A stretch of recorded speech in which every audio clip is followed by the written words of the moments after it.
عموماً ہوتا ایسے ہے کہ کوئی مسلمان بندہ جو صاحب نصاب ہو، اس کے اندر مال کے اندر اس بندے کے اندر زکوٰۃ کی شرائط پائی جائے تو جیسے ہی سال پورا ہوتا ہے اس پر زکوٰۃ فرض ہوتی ہے۔ عمومی مسئلہ تو یہی ہے، اور یہ سال کا پورا ہونا بھی قمری تاریخ کے اعتبار سے ہے، چاند کی تاریخ کے اعتبار سے۔ لیکن ہمارے ملک کے اندر عموماً اور باقی دیگر ممالک کے اندر بھی تقریباً جہاں تک میری معلومات ہیں، جو مسلمان ہیں وہ زیادہ تر رمضان المبارک کے مہینے میں ہی زکوٰۃ ادا کرنے کو ترجیح دیتے ہیں۔ تو عموماً ایسے ہوتا ہے کہ بہت کم ایسے ہیں جو دیگر مہینوں کے اندر اپنے نصاب کے لحاظ سے زکوٰۃ ادا کرتے ہوں، لیکن جہاں تک ہمارا معلومات ہیں تو اکثر مسلمان رمضان کے مہینوں میں اپنی زکوٰۃ کا حساب کر کے زکوٰۃ ادا کرتے ہیں۔ تو اس مناسبت سے زکوٰۃ کے مسائل کو بھی ساتھ ساتھ ہم بیان کریں گے۔ زکوٰۃ یاد رکھیے ایک فرض عبادت ہے اور اللہ تعالیٰ کا حکم ہے۔ زکوٰۃ کی ادائیگی کا جو بنیادی مقصد ہے وہ اللہ تعالیٰ کی اطاعت ہے۔ اللہ تعالیٰ کا کرم ہے اور بے شمار کرم ہے کہ اللہ تعالیٰ ایک فرض ادا کرنا جو ہمارے ذمہ ہوتا ہے، اس ذمہ داری کو ادا کرنے پر بھی اللہ تعالیٰ انعامات عطا فرماتے ہیں۔ حالانکہ اصولی طور پر دیکھا جائے تو جو چیز کسی کے ذمہ ہو تو وہ اس کی ادائیگی پر اس کو کوئی انعام نہیں ملنا چاہیے، وہ اس کو اضافی چیز نہیں ملنی چاہیے، بھائی اس نے اپنی ذمہ داری پوری کی ہے، بس یہ تو اس کے ذمہ تھا۔ تو فرض عبادت جو ہمارے ذمہ ہوتی ہے، ہم اپنا فرض ادا کر رہے ہوتے ہیں، اپنی ذمہ داری پوری کر رہے ہوتے ہیں، لیکن اللہ تعالیٰ اس کے باوجود بھی اس پر ہمیں انعامات عطا فرماتے ہیں۔ تو زکوٰۃ ایک فریضہ ہے، اس کے باوجود جب کوئی بندہ زکوٰۃ نکالتا ہے تو فریضہ کی ادائیگی تو ہو ہی جاتی ہے، اس کے ساتھ ساتھ اللہ تعالیٰ اس کے مال میں اس زکوٰۃ کی ادائیگی کو برکت اور مال میں اضافے اور پاکیزگی کا سبب بنا دیتے ہیں کہ جو باقی مال بچ جاتا ہے زکوٰۃ کی ادائیگی کے بعد، تو زکوٰۃ کی ادائیگی کا فریضہ جب ادا ہو جاتا ہے تو اس کے بعد باقی مال میں وہ زکوٰۃ برکت کا باعث بن جاتی ہے، اضافے کا باعث بن جاتی ہے اور پاکیزگی کا باعث بن جاتی ہے۔ اس لیے ہم میں سے جو بھائی صاحب نصاب ہوں، اللہ نے ان کو مال عطا فرمایا ہو، تو اس فریضے کو ذوق و شوق سے ادا کرنے کی کوشش کریں، اس کو بوجھ نہ سمجھا جائے اور اس سے جان نہ چھڑائی جائے۔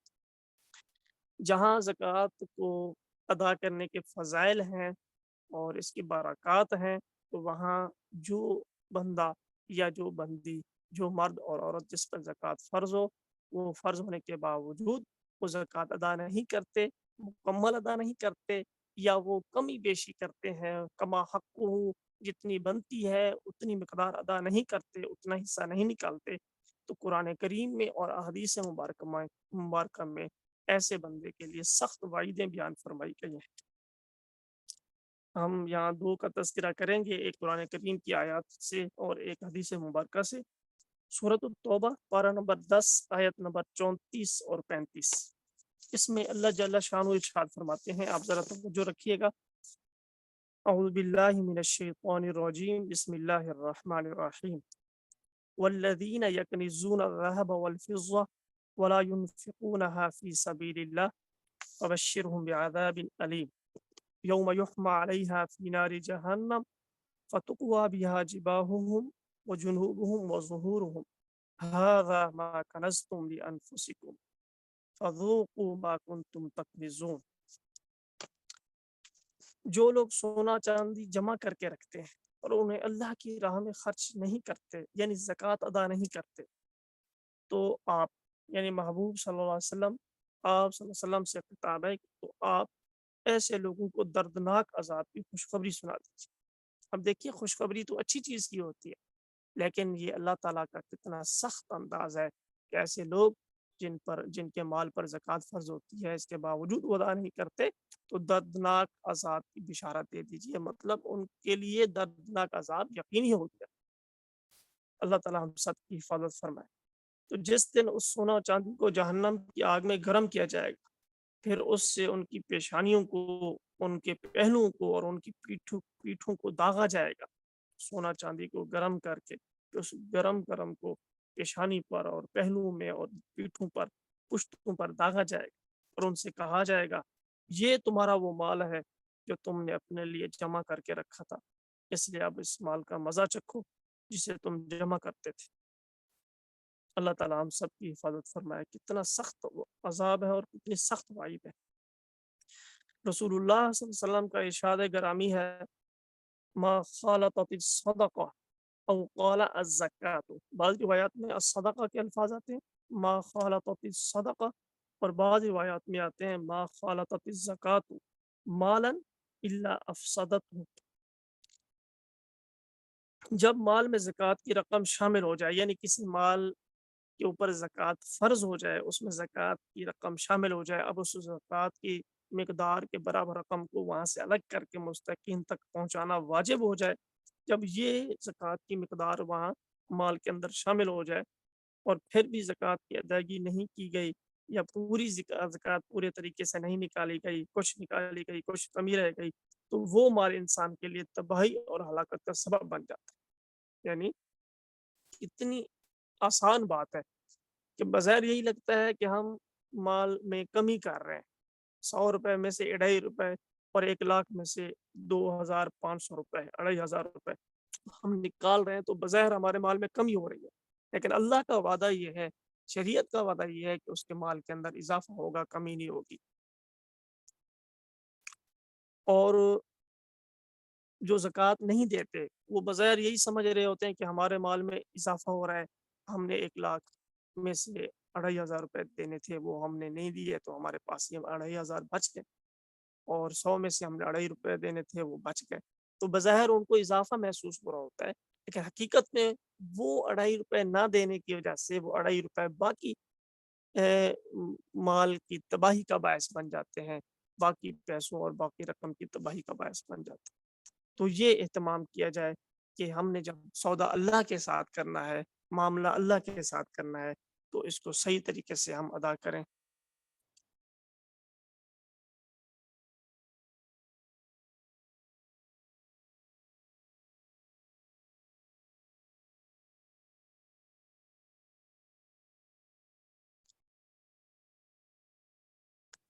تو ایک تو یہ بات ہے، میں درمیان میں ایک بات بتا دیتا ہوں، شاید مجھے بعد میں یاد نہ رہے۔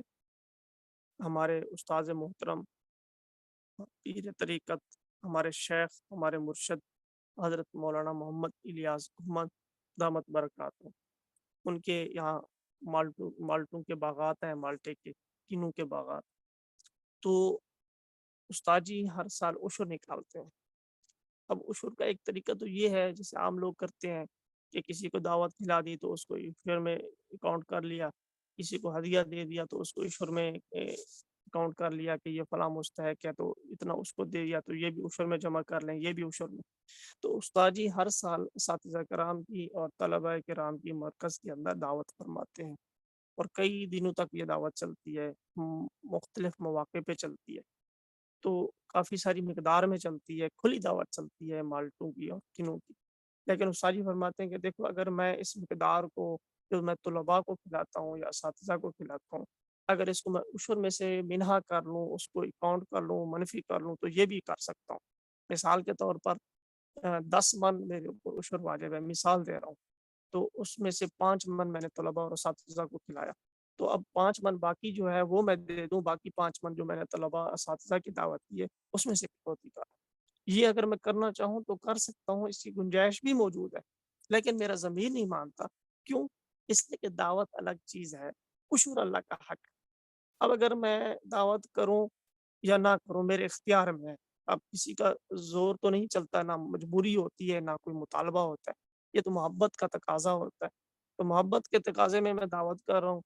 اب عشر ایک فریضہ ہے، وہ واجب ہے، وہ ضروری ہے، اب ایک فریضے کو میں دعوت کے ساتھ نتھی کر کے جوڑ کے میں اس کو ایک قسم کا جان چھڑانے والی ترتیب بنا رہا ہوں کہ چلو دعوت کی دعوت ہو گئی اور عشر کا عشر ہو گیا، تو معاملہ عشر کا اللہ کے ساتھ ہے، اللہ کی طرف سے واجب ہے، اللہ نے مال دیا ہے، اب اللہ کو خالص عشر میں اللہ کے راستے میں دوں، 10 کا 10، باقی 5 جو میں نے طلباء کو کھلایا، اساتذہ کو کھلایا، اس کو ہدیے میں رکھوں، اس کو دعوت میں رکھوں، تو یہ میرا ضمیر کرتا ہے کہ میں اس 5 کو عشر میں شامل نہ کروں، بلکہ 5 الگ سے ہے، اور 10 جو میرے اوپر عشر بنتا ہے وہ میں الگ سے دوں، کہ وہ اللہ کے راستے میں دے رہا ہوں، اللہ کو دھوکہ دینے والی کیا ضرورت ہے، اللہ کو بندہ کہاں تک دھوکہ دے سکتا ہے؟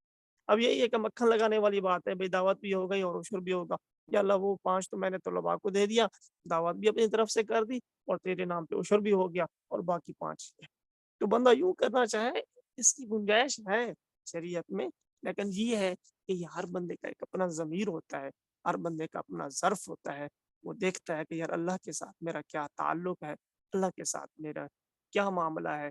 اللہ تعالیٰ تو بے حساب دے رہے ہیں، اور جب سے ہم پیدا ہوئے تب سے دے رہے ہیں اور مرتے دم تک دیتے رہیں گے، اور ہم اس کے نام پہ دے رہے ہیں، ہیلے بہانے کر کے دے رہے ہیں، بے دلی سے دے رہے ہیں، بے ذوقی کے ساتھ دے رہے ہیں اور ہیلے بہانے کر کے دے رہے ہیں، تو انسان کا ضمیر اس کو برداشت نہیں کرتا۔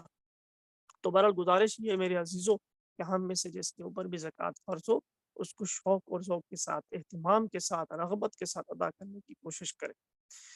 زکوٰۃ ہر بندے پر فرض نہیں ہوتی، اس کے لیے کچھ شرائط ہوتی ہیں، کچھ کا تذکرہ تو اگلے پیج پہ آئے گا، میں ابھی سے بتا دیتا ہوں۔ بہرحال زکوٰۃ کے لیے بنیادی چیز ہے نصاب۔ ہر مالدار پہ زکوٰۃ نہیں ہوتی، اس کے لیے نصاب ہے۔ یاد رکھیے کہ 4 قسم کے اموال پر زکوٰۃ فرض ہوتی ہے، 4 قسم کے اموال پر: سونا، چاندی، مال تجارت اور نقدی رقم، نقد رقم، کرنسی۔ سونا کسی بھی شکل میں ہو، زیور کی شکل میں ہو، ڈلی کی شکل میں ہو، برتن کی شکل میں ہو، کسی بھی شکل میں ہو سونا، اور اسی طرح چاندی ہے، یہ بھی کسی بھی شکل میں ہو، سونا اور چاندی۔ اگر صرف سونا ہے تو اس کا جو نصاب ہے وہ 7.5 تولہ ہے، 7.5 تولہ سونا۔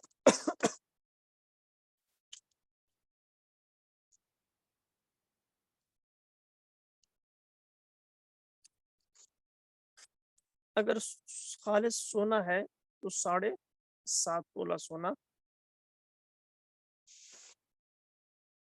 اس کے گرام بنتے ہیں 87.5 گرام، 87.5 گرام سونا۔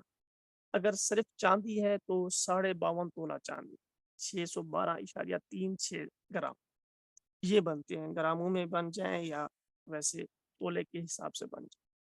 تو یہ اس وقت ہے جب صرف کسی کی ملکیت میں سونا ہے اور کچھ بھی نہیں ہے، مال تجارت بھی نہیں ہے، چاندی بھی نہیں ہے اور پیسے بھی نہیں ہے، کیش بھی نہیں، تو یہ 7.5 تولہ سونا ہونا چاہیے۔ اگر کسی کی ملکیت میں صرف چاندی ہے، سونا بھی نہیں ہے، نقدی کیش بھی نہیں ہے اور مال تجارت بھی نہیں ہے، تو صرف چاندی ہے تو 52.5 تولہ ہونی چاہیے۔ تو یہ ہے اس کا نصاب۔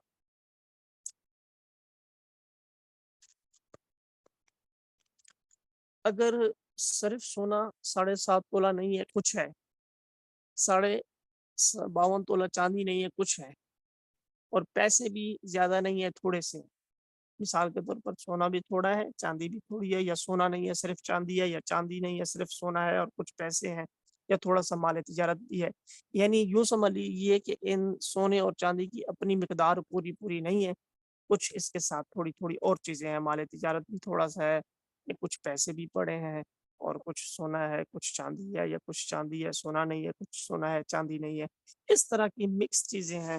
تو اس صورت کے اندر کیسے حساب لگائیں گے؟ اس صورت میں دیکھیں گے کہ اگر اس کی مجموعے کی قیمت یا ان میں سے کسی ایک کی قیمت پیسے جو ہے یہ 52.5 تولہ چاندی کے برابر پہنچ جاتے ہیں، تو ایسے شخص کو صاحب نصاب کہا جاتا ہے، ایسے شخص کو صاحب نصاب کہا جاتا ہے، اس کی وجہ سے اس پر زکوٰۃ فرض ہوتی ہے۔ زکوٰۃ واجب ہونے کے لیے ضروری ہے کہ وہ مسلمان بندہ عاقل اور بالغ ہو، اور اس کی ملکیت میں 52.5 تولہ چاندی یا 7.5 تولہ سونے کی قیمت کے برابر نقدی ہو، چاندی ہو، سونا ہو یا مال تجارت موجود ہو۔ یہ میں نے تفصیل عرض کر دی ہے کہ اگر ایک ایک ہے پھر تو زکوٰۃ صاف ظاہر خود بخود واجب ہوگی، اگر کچھ کچھ ہیں، تھوڑی تھوڑی ہیں، تو 52.5 تولہ چاندی کی قیمت کے برابر اگر مجموعی قیمت پہنچ جاتی ہے تو اس صورت کے اندر اس کے اوپر زکوٰۃ سالانہ فرض ہوگی۔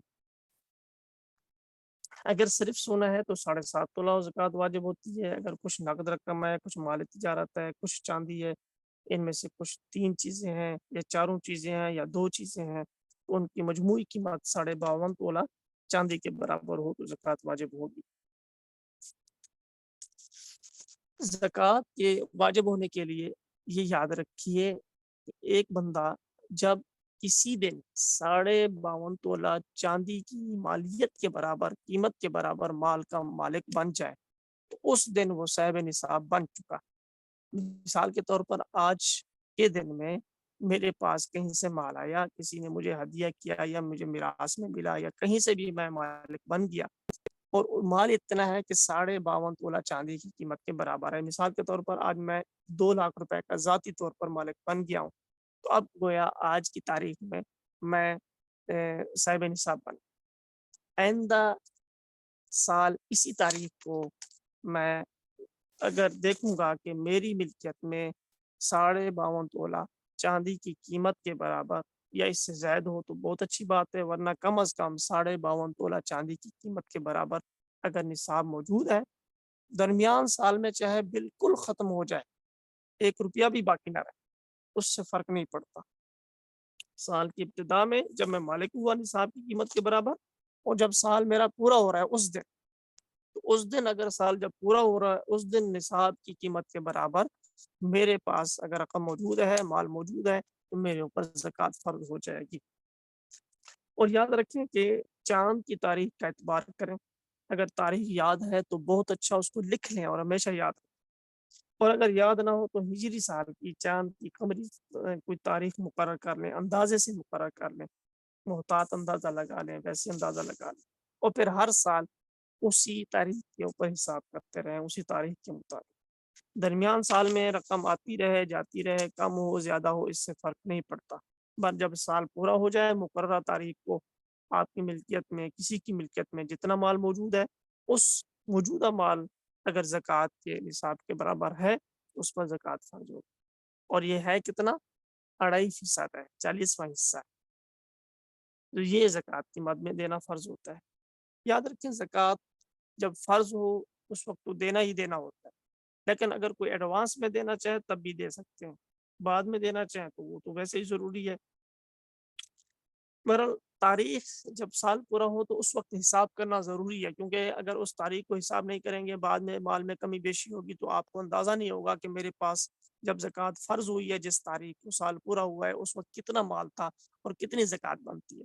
وہ اسی دن میں آپ صحیح طریقے سے حساب لگا سکتے ہیں۔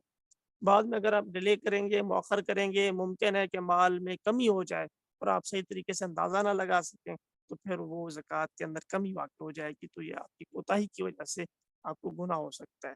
اس لیے علماء فرماتے ہیں کہ جس دن سال پورا ہو اسی دن حساب کرنا ضروری ہے۔ ہاں، زکوٰۃ کی ادائیگی کو 2-4 دن مؤخر ہو جائے فرق نہیں پڑتا، اور ایڈوانس میں یہ طریقہ ہو سکتا ہے، مثال کے طور پر یہ ہے کہ آپ درمیان سال میں ہر مہینہ آپ 5,000 10,000 جتنی ہمت ہے آپ کے پاس، آپ کسی مستحق کو دیتے ہیں، اور نیت یہ کرتے ہیں کہ میں زکوٰۃ ادا کر رہا ہوں، زکوٰۃ کی نیت کر کے آپ کسی مستحق کو دیتے ہیں، اور جب سال پورا ہو تو آپ پچھلے مہینوں میں جتنے مہینے آپ نے زکوٰۃ کی نیت سے رقم جتنی دی ہے ان تمام کو جمع کر کے آپ ٹوٹل زکوٰۃ میں سے مائنس کر سکتے ہیں۔ مثال کے طور پر میری عادت یہ ہے کہ میں ہر مہینہ 5,000 زکوٰۃ کی نیت سے مستحقین کو دیتا ہوں۔